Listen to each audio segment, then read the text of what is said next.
meškanie vlaku. Medzištátny povinne miestnenkový vlak Eurocity 1361.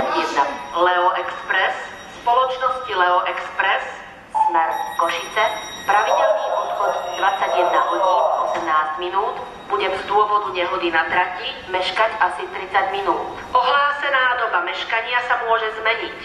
Za vzniknuté meškanie sa ospravedlňujeme. Attention please. Announcement of delayed train. The International Seat Reservations Compulsory Eurocity Train 1361 Leo Express to Košice, scheduled departure at 9:18 p.m. is due to an accident about 30 minutes late on departure. We would like to inform the passengers that the announced delay time may change.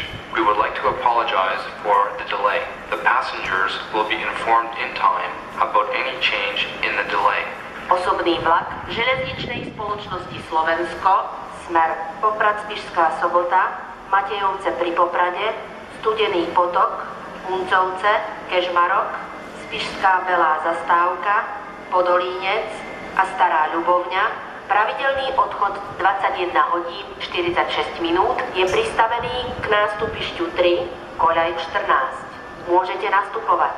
Osobný vlak železničnej spoločnosti Slovensko, smer Poprad-Spišská Sobota, Matejovce pri Poprade, Studený potok, Huncovce, Kežmarok, Spišská Belá zastávka, Podolínec a Stará Ľubovňa, pravidelný odchod 21 hodín 46 minút stojí pri nástupišti 3, koľaj 14.